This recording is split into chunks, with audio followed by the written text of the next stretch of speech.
किसी ख़राब DC motor की अगर रिवाइंडिंग करनी हो या उसकी पावर को इंक्रीज़ करना हो तो वो कैसे किया जाएगा, इस वीडियो में हम इस विषय में जानेंगे। ये जो डीसी मोटर है ये ख़राब है, इसी मोटर की हम रिवाइंडिंग करने वाले हैं।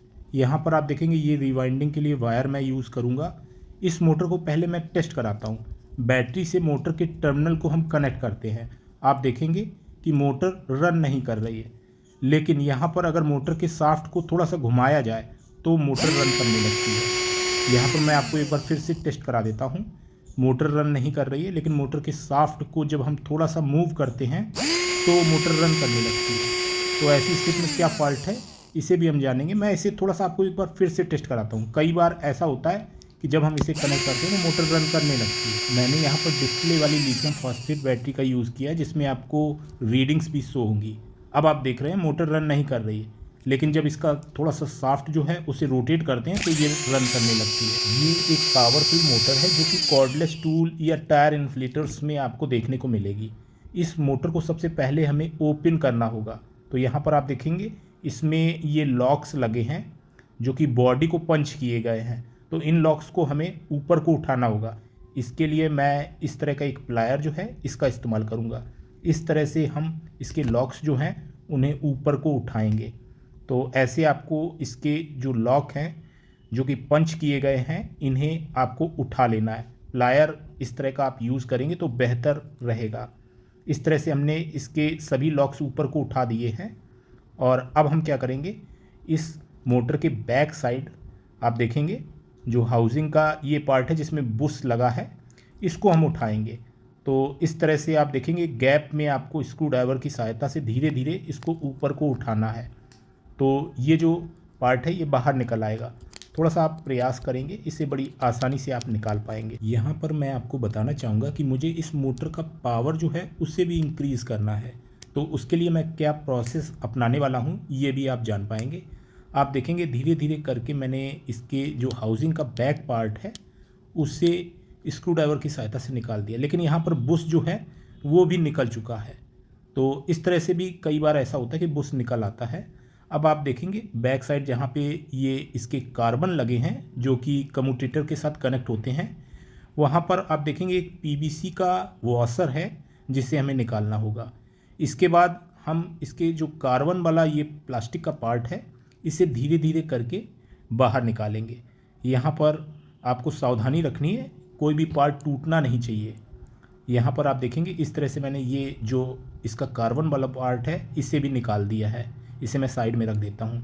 अब यहाँ पर आप देखेंगे कि मोटर का रूटर जो है, चूँकि इस साइड पे ये गियर लगा है इसलिए रूटर को अभी बाहर निकालना संभव नहीं है, तो ये गियर हमें हटाना होगा। मैं मोटर के शाफ्ट से गियर को निकालने के लिए हमेशा प्रेस मशीन का प्रयोग करता हूँ। मेरे पास छोटी सी एक प्रेस मशीन है, उसका प्रयोग करके मैं आसानी से इसे निकाल लेता हूँ। लेकिन यहाँ पर जब मैंने इस मोटर का गियर जो है उसे शाफ्ट से निकालने का प्रयास किया तो ये बुश सहित बाहर आ गया।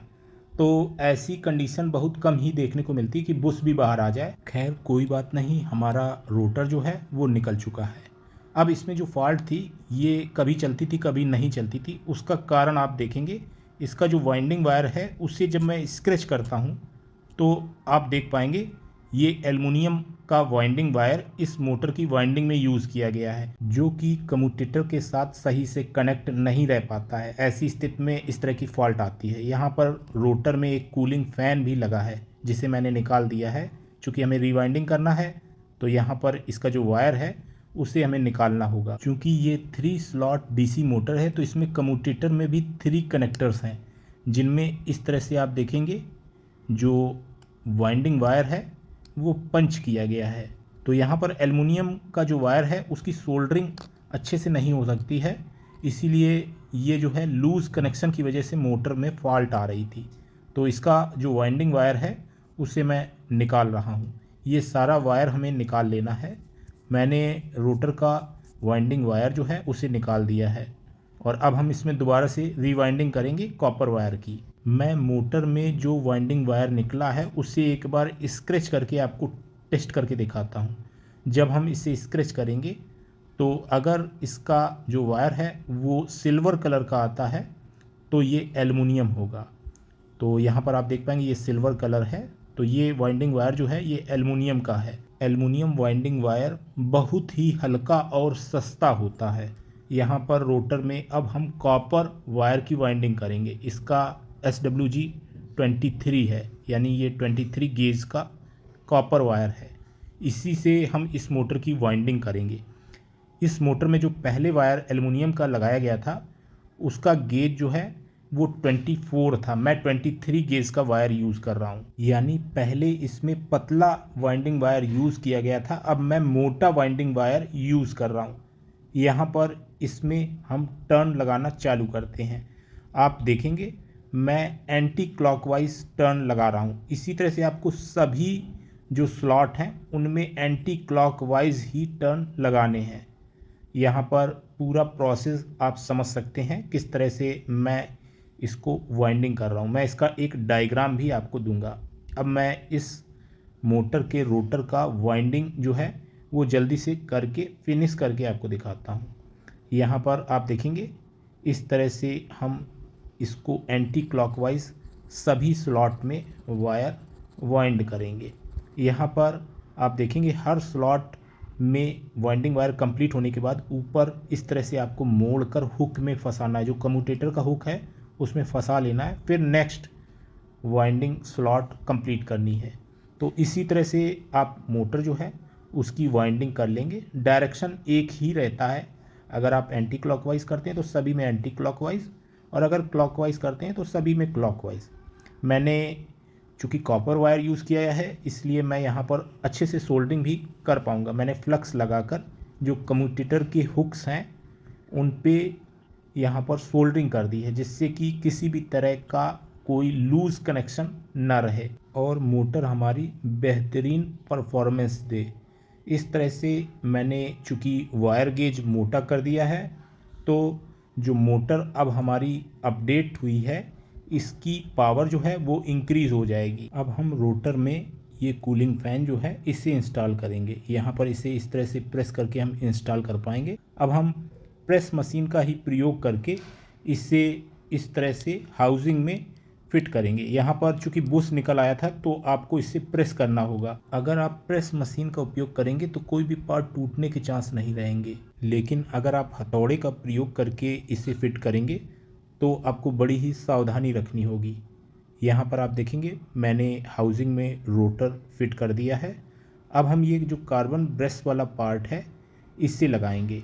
यहाँ पर आप देखेंगे कि कुछ कट्स होते हैं, उनका आपको विशेष ध्यान रखना है, तभी आप इससे फिट कर पाएंगे। इसके बाद इसके जो कार्बन हैं उन्हें आपको हल्का सा उठाना होगा और यहाँ पर जो कट हैं उन्हें अलाइन करके आप इसे इस तरह से एक स्क्रू ड्राइवर की सहायता से इसके ब्रश जो हैं उन्हें जहाँ पे कम्यूटेटर पे कनेक्ट होते हैं उसके ऊपर ले जाना होगा, जिसके बाद आप इस ब्रश वाले पार्ट को इंस्टॉल कर पाएंगे। अब आपको यहाँ पर ध्यान रखना है कि इसमें आपको जो PVC वॉशर निकला था उसे ज़रूर से लगाना है।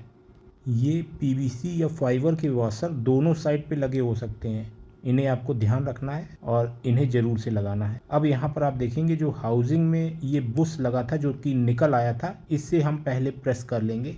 जैसा कि आप देख पा रहे हैं मैंने इसे प्रेस कर लिया है। चूँकि इस मोटर में ये रेड डॉट पॉजिटिव साइन का इंडिकेटर है तो इस साइड पे एक होल है जिसे हमें अलाइन करना है, जिससे कि हम पॉजिटिव टर्मिनल मोटर का जान पाएंगे।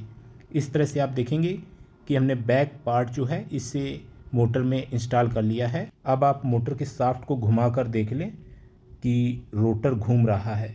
अगर नहीं घूम रहा है तो इसे आप अलाइन करके ही लगाएं। आप मोटर के शाफ्ट में थोड़ा सा हथौड़ी या प्लास की सहायता से ठोंक कर इसे अलाइन कर सकते हैं, जिससे रोटर बिल्कुल फ्री हो जाएगा। इसके बाद आप देखेंगे बैक साइड में ये पहले पंच था, इसे भी आपको स्क्रू ड्राइवर की सहायता से पंच कर देना है, जिससे ये बैक पार्ट निकले नहीं। अब आप देखेंगे मोटर का शाफ्ट बिल्कुल फ्री घूम रहा है। अब हम इसकी टेस्टिंग करते हैं। यहाँ पर आप देखेंगे जैसे ही मैं बैटरी के साथ मोटर के टर्मिनल कनेक्ट करता हूँ मोटर रोटेट होने लगती है। मैं फिर से इसे चेक करके आपको लगातार दिखा रहा हूँ। अब मोटर रुकी हुई नहीं रहती है और यहाँ पर आप रीडिंग भी देख पाएंगे। 13.9 वोल्ट से 1.7 एम्पीयर करंट इस मोटर द्वारा कंज्यूम किया जा रहा है। यहाँ पर इस तरह से आप कॉर्डलेस टूल हो या कोई भी पावर टूल हो उसकी मोटर को रिवाइंड कर सकते हैं। उसको अपडेट कर सकते हैं, उसकी पावर को इंक्रीज़ कर सकते हैं। मैंने कई सारे यूज़फुल टूल्स के बाय लिंक इस वीडियो के डिस्क्रिप्शन में दिए हैं, जिनको आप रिपेयरिंग में यूज़ कर सकते हैं। उम्मीद करता हूँ ये वीडियो आपके लिए हेल्पफुल रहेगा। आज की वीडियो में इतना ही। Thanks for watching. Have a nice day.